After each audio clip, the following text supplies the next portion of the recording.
And, people say in today's world, it doesn't matter how you're dressed. Well, it does matter because it gives you an impression. Yeah. It gives other people an impression of you that you may not realize you're making. Hmm. So it's important to know who you're meeting, what kind of a business or a world are they? Are you trying to match it?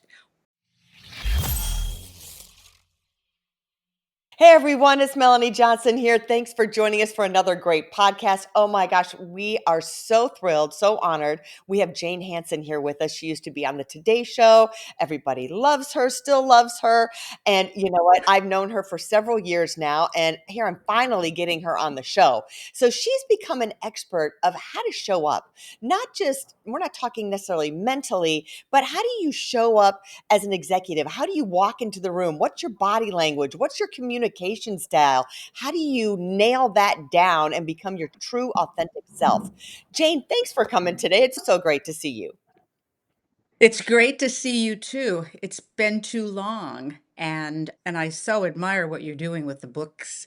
And obviously, I'm trying to write one of my own. I'm struggling, so I need your help. Yep, we'll get But yeah, but the intent of the book is really all about the work I do now, which is helping people learn to be their best selves.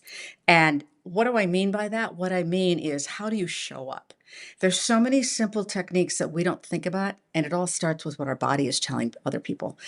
And that's at the crux of, what I do today. I love television where you have to be very aware of what your body is doing yeah. and what it's saying.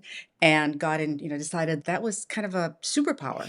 And so I love that idea of me being able to use that in a way that's very effective and helps people kind of get into a place where they're always showing up for themselves in the best possible And way. we're going to dive into that. I want to kind of go through, let people get to know you. How did you start out, get into television? And then from television, you and I were chatting in the green room, so to speak, of, life throws you curveballs and suddenly you're having to reinvent yourself. So kind of walk us through the reinvention and how you became doing what you do now. You can tell that I'm not on television much anymore because I don't have my hairdresser or my makeup artist, Yeah, which of course is the biggest tragedy of it all. But I'm with you. anyway, by the way, they're really not green rooms in the television news world. They're like ours was painted kind of a pale yellowish beigey Yeah. color. Um, but I think it got the name from Johnny Carson, the old Johnny Carson Tonight Show, Mm, and I think his green rooms, the waiting rooms, were actually green. I could be wrong, but I think that's the that's truth. a fun fact. I grew up in rural Minnesota, and if you think Little House on the Prairie, my hometown is about 40 miles from where that was supposed to be set. And Mm. so it's all prairie. You look in one, you can see miles and miles in any direction, and all you see are cornfields or soybeans or something like Oh, that. wow. And it was a town of less than 2,500 people. And so to go from there to New York City was a pretty big jump. And it took me a couple of quick turns to get there. So, but I ended up in New York with a degree in broadcast journalism and was fortunate enough to be hired by the NBC networks and worked at 30 Rock, the infamous iconic building. And it was, my eyes were opened wide by being in the largest city in the country and seeing all that I saw. It was pretty amazing. And then how did you go from the Today Show, which was a nice long stint that you had there, and then all of a sudden life changed and you weren't at the Today Show anymore? What did you do? That I was so surprised at when my tenure there ended, and it was in the middle of a contract. So, of course, I had the beauty of them being able to having to pay me out. So it meant that I wasn't going to not be eating. But anyway, I I had to really sit down and think about it. And I suddenly discovered in the last few days that I was on the air, I remember I was interviewing somebody and we had ended the interview and walked out of the studio and they said to me, I didn't get to say what I wanted to say. And I said, whose fault is that? It's not mine, it's yours, because you didn't know how to transition back to get your message Mhm. out. And in that moment, I knew that I had another superpower, which is to really get to the heart and soul of a story very quickly. Yeah. And so that was, so I thought, I really want to be able to do that. I can help people learn how to do that, not just for being in the media, but for anything in their life where they're going to be with an audience of one or and so that was something I really wanted to do. A friend of mine that I had anchored the news with years had created a business of presentation and media training. And so I kind of hopped along with her for a little bit, and then I decided to go out on my own. And that's what I've been doing ever since. But it's blossomed into creating online courses, to doing a lot of speaking on my own in front of a stage or on a stage. I do videos for people. I just do all kinds of things everywhere. And my firm belief is never to let a door not open. I love that. And one of the things I'm gonna like the writing the book thing, we tell people like your speech is your book is your speech, your course can be your book, and your book can be your course, right? So if you already have Mhm. content, a beautiful way to do it is repurposing content you already have. So you're not starting from scratch. Oh my God, blank Right. pages. Guess what? You've got like thousands of stories you've already talked about. We worked with Jamie Roots, he was president of the Houston Texans NFL team, and I don't even know where to start. And then we realized he had almost 1,000 speeches he had done over the course of the years that could be accumulated into his book. We're like, oh my gosh, you've got so much content that you can do. So that's one tip for book writing. But back on to what you're doing.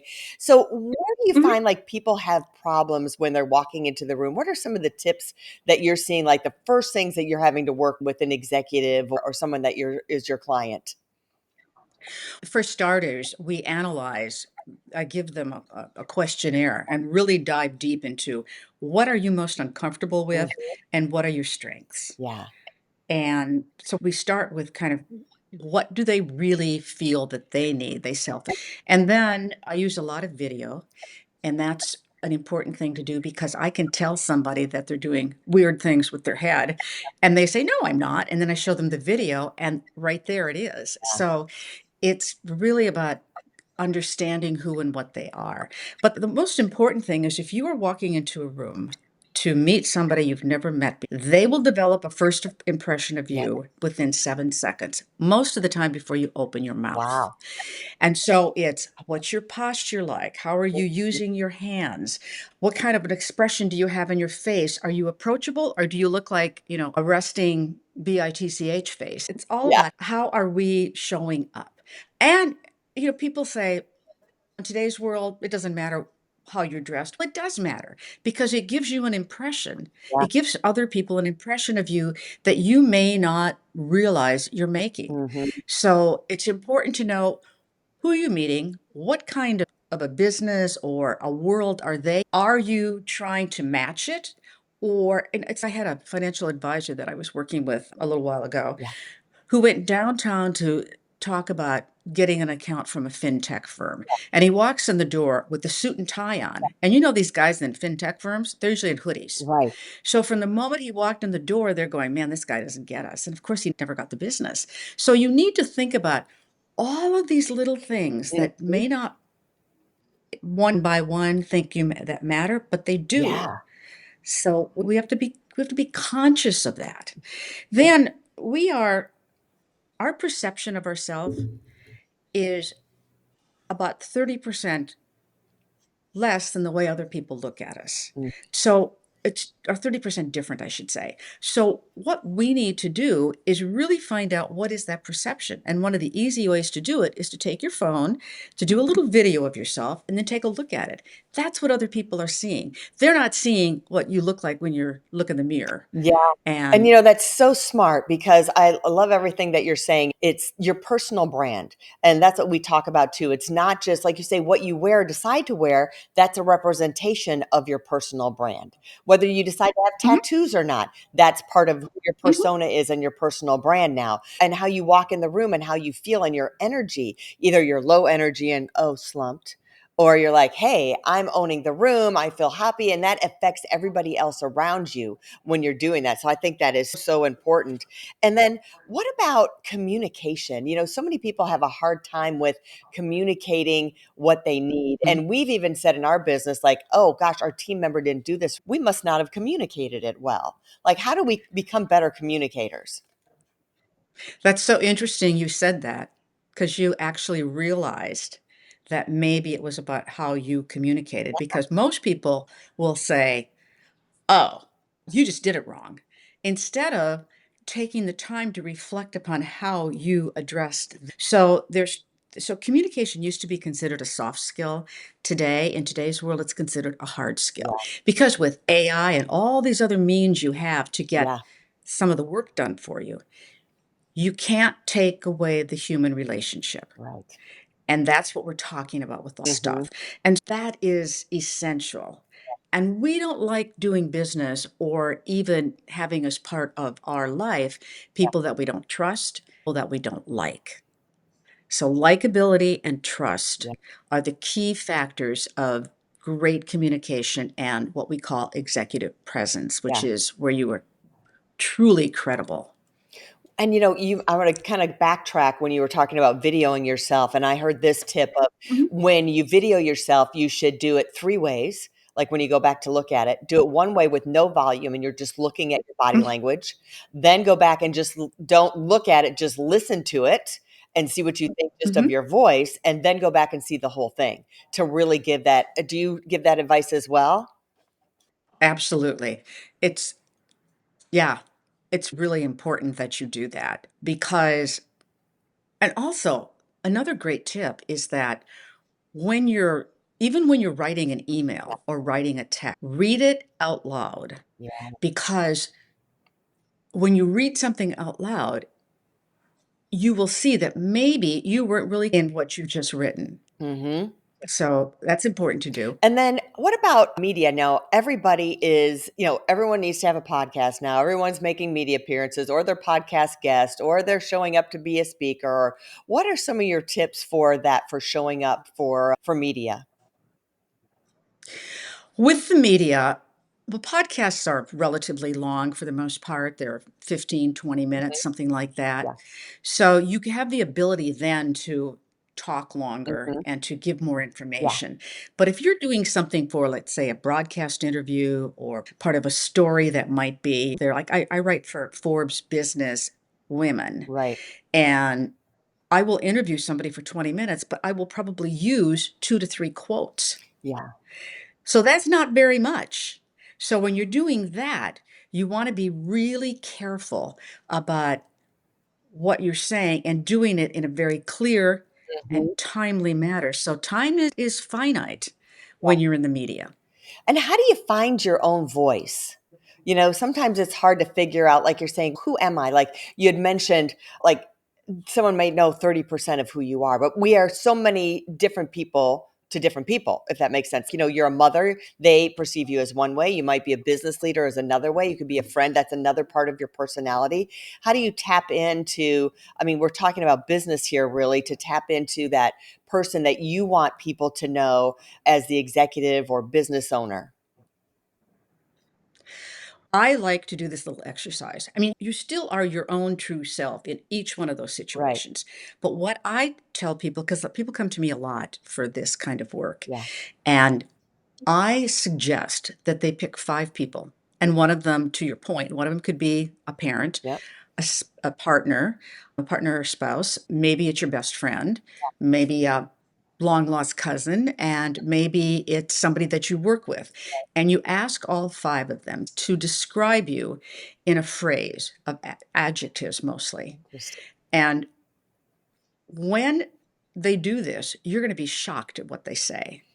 I'm gonna tell you that most people are shocked because Mhm. somebody will say, "You're such a great organized human being." And meantime, you're looking at your closet going, "Oh, I gotta clean this thing." But what they're referring to is that in life, you come across as really knowing your stuff and doing what you're doing, and you have a method that works. Yeah. Or maybe they'll tell you, you're so thoughtful. What? Me? But it's really interesting. So you put all of that Yeah. together, and now you come up with this slice of who you are coming directly from those who know you Yeah. best. And it will help give you a sense of, I think, a better sense of self. Yeah. And then the things that they leave out that you thought you did, Yeah. that's where you say, I think I'm doing this, but maybe I'm not doing it or communicating it very well. So it's a fun exercise if you have the guts to do it. And it is interesting how other people perceive you when you ask that question. When I went through my divorce and all of that, people said, "Oh, you're so strong. You're like one of the strongest women." I'm like, "I'm strong? I never thought I was strong. Like that wasn't on my list. And do I have to prove it now? I don't want to have to prove it." right? To go through all that. So that is interesting. And asking your kids is a good thing. Like, how do your kids perceive you and what part of your personality are they seeing? And you might be surprised that how are you coming across as a leader? Are doing the things you need to do as a leader? So when you walk into a Hmm. company, do you ever walk into a company and have to help the whole executive team to show up? And what are you telling them? I do. Again, we start with what's the goal? What's your end goal? Yeah, And many of these companies really just want, their leaders to be better. yeah, And maybe it's because of the way that they speak, or maybe again, maybe it's maybe they're too, brisk with yeah, people, or they don't take the time to really get to know the people who work for them, to understand that, I mean, everybody's got a life hmm, outside of the office. And you want I did an interview with Indra Nooyi, the former CEO of PepsiCo, yeah, and she said, I want the people who work for me to bring their whole self to work. And if they've got a problem at home, maybe a kid's sick, or their parents are having a problem and, maybe ill, or whatever it is, maybe their partner lost their job. I want them to be able to come to me and to say, yeah, this is what's going on, and I need to take a day or two off to deal with it. Because if they're really bothered and stressed by what's happening outside of business, they're not going to be good in business. right. So it's about having people feel empathy, feel compassion, feel vulnerable. When we allow ourselves to be vulnerable, it makes an enormous difference in our communication, because now we're being true to ourselves. And you will be shocked at the way people respond when you allow yourself to do that. And it is hard to be vulnerable and put yourself out there and to realize who you really are, like to do that work. We were talking before this about the transition, and walk us Mhm, through what you were kind of saying is when you have that, I have to reinvent myself. There's steps of mhm. because you might not know who you are and getting rid of that old identity. There is questions you have to ask yourself, and it's hard to be vulnerable. And even when you're communicating, like I tell authors all the time, they're scared to death. Oh my gosh, I'm putting this book out there. What if nobody buys it? And they're high powered CEOs, presidents of companies, and they're like, oh, I don't know. They get nervous about it. And it's the same thing when you're having to reinvent yourself. It is. And so I like to have the tough questions. Hmm. I think the most important thing to do is we are not the identity of the company that we work for. And yet, and I'm a great example of Yeah. that. I mean, I'd walk around and I'd say, Jane Hanson, NBC News, and which immediately got responses instead of saying, I'm not that person. I am and so I think we need to remember in today's world that we should create our own brand from the very beginning, no matter who we work Yeah. for, and always be conscious of that. Then it's important to self-assess in a really as candid as you possibly can be. And ask yourself these questions. What do I really want to do? What's my passion? So you write, you make this kind of, here's my passion. Then what do you do really well? Here's what I do really well. Mhm. And then the hardest part is, what will I absolutely not do again? Mine was, I'm never having a job again where I got up at 3:20 a.m. every day. So, then you take all of that information, and I really do believe that people should take leaps of faith, Yeah. that there is something they truly want to do, try it. What's the worst thing that could happen? It won't work out. Yeah. So what? You tried. Yep. And if you gave it your all, then you could be in a wonderful place, because how lovely is it to do what you want to do every single day and love doing it? I mean, I never felt like my job at NBC was a job, Yeah. because I loved it so much. And today, I believe that what I do is important and useful and help, and I just love it. I love helping people. It's so much fun. So again, it's not work. Yeah, that some of those tips that you gave about, self-assessment, what's my passion? Mhm, What do I never want to do again? Those are questions you ask when you're writing a book too, to get the mhm. content down.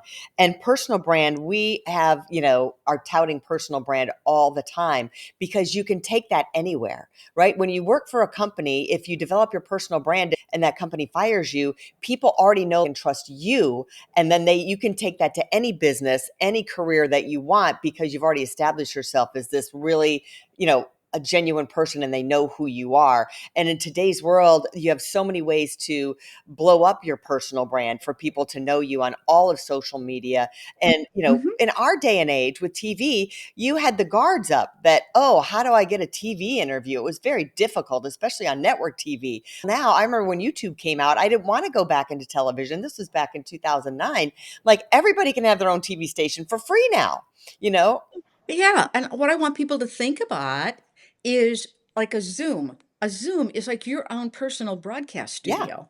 It really is. Which, by the way, reminds me of one thing is that one of the first things I learned in television is that the camera drains you of about 30% of your energy. I don't know. So you have to really amplify Yeah.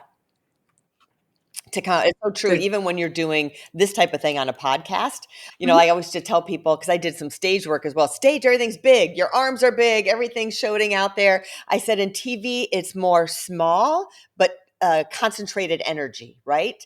So you're Mhm. concentrating Mhm. this energy here. The hand movements aren't as big, but you're just like zoned in. And that's so important. I mean, so many people are trying, either having a podcast or being on podcast, or have their own YouTube channel. Talk about how you should show up for those things in these little boxes. It just so happens that I have an online course of how to create videos. But Well, anyways, good. another story. Let's get the link to Um, that. Let's get the link so we can put that in the show notes. okay, that would be excellent. So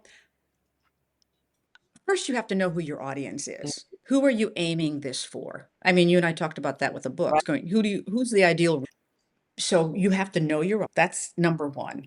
Who am I trying to reach? And then you've got to talk to them in a way that they will truly get. You're not going to talk to somebody who's a baby boomer the same way you're going to talk to a Gen Z Mm-hmm. person, right? Right.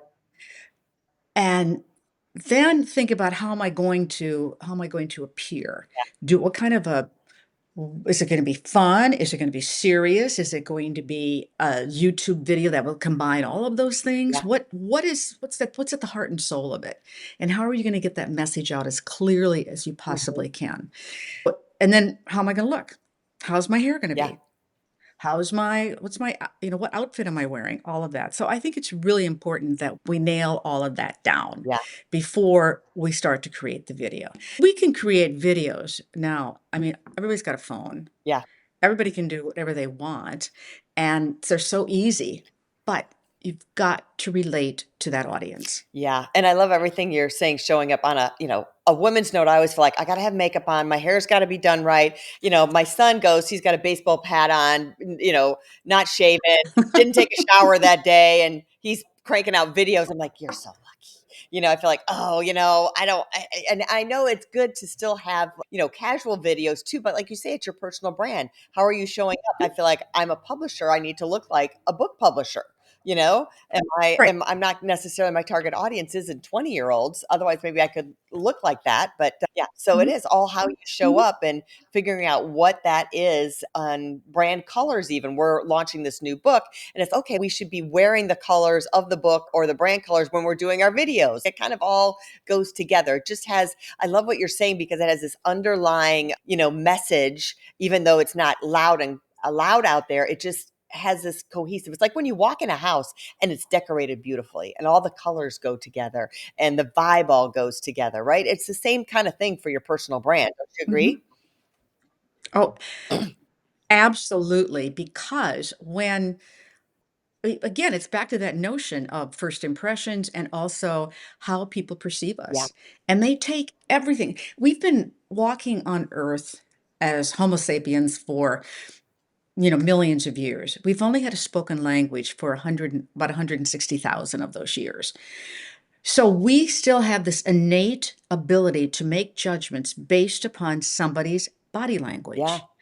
That's why I challenge anybody to turn on a television, put the sound down, and watch, and you will know kind of what the story is Mhm. because of the way that people are interacting.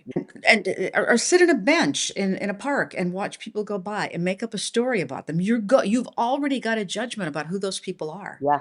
So just be conscious of how much our body language impacts. So that is, what's our eye contact? Mhm. How about our facial Yeah. expressions? Because our face can give away so Yeah. much. Then it's, how are we using our hands? We use hands for emphasis. Mhm. But if I'm going to use them crazily, like now all you're doing is looking at my hands, you're not listening to a word so there's so much about what we are doing with our outer shell Yeah. that gives away who we are. I love it. Tell people where they can find you, Jane, and hire you.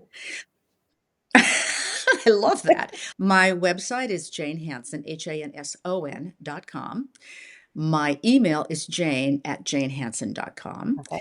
And if you go to LinkedIn, you will find my courses. Good. I've got three of them. There's one about video, there's one about presentation training, and there's one that solely focuses on body language. Perfect. Yeah, grab those courses. I think everyone will love those. And today, this is what you need. We talk about personal brand all the time. So grab those courses and look Jane up and hire her for your company or for you. And I think she does one-on-one coaching as well. And if you're Mhm. looking to write a book and become a best-selling award-winning author and you need help writing, publishing, and marketing your book, we're the go-to person at Elite Online Publishing. Hey, are you looking to increase your revenue, build credibility, and elevate your brand? This podcast is brought to you by Elite Online Publishing, an innovative publishing and full spectrum marketing company. They will publish and market your book to make it a #1 bestseller. Becoming an author is the best way to market your business. So contact them at eliteonlinepublishing.com today. All of their authors become #1 bestsellers.